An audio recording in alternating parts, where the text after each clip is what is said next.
Les points forts de cette Assemblée générale, c'est que les réponses qui ont été données ont été ouvertes, il y a une discussion et il y a la possibilité d'avoir des vraies discussions de fond durant toute la séance.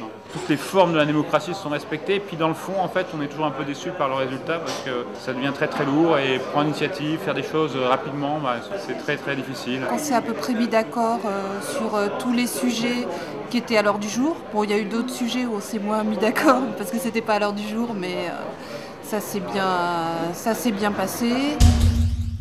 Au niveau de l'élection du bureau, eh bien, écoute, c'est sans surprise. On a l'équipe précédente qui se représente.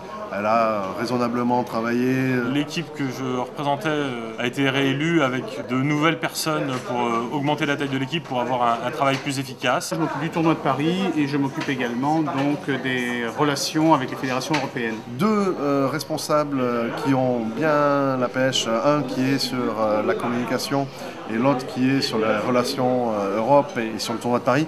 Et je pense que ces deux responsables-là vont permettre de créer du dynamisme au niveau de la Fédé.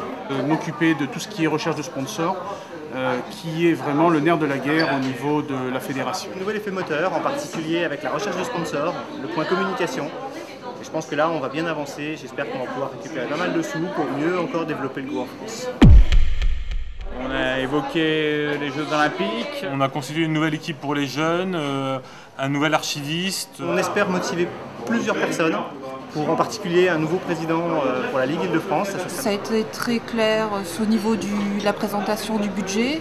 Il y a des décisions au niveau de KGS qui sont en train de se passer, qui sont très intéressantes, de façon à augmenter nos licenciés. Des directions encourageantes pour l'avenir du Go et aussi beaucoup de choses au sujet des jeunes. Les points forts de l'Assemblée générale, c'est la réforme des statuts qui a été adoptée, qui quand même a mis du temps à être adoptée parce qu'il y avait une première version qui avait été refusée il y a 2 ans. Mais grâce au travail de Chantal et Noël, la réforme a pu aboutir enfin. Qu'on passe à une fédération de clubs et plus à une fédération de ligue. Et autre point très important, donc le SOEA maintenant va être composé d'une part des 9 présidents des ligues et d'autre part de 9 personnes qui vont être élues de façon nominale.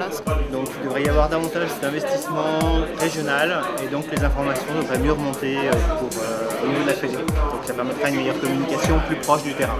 Les ligues devront être plus impliquées au niveau des CA et donc une responsabilité sur la politique fédérale. Plus dynamique parce qu'il y aura une implication plus importante des présidents de ligue dans les choix fédéraux, une implication plus importante des clubs aussi et donc une prise, je pense, de conscience des clubs, de l'importance de la fédération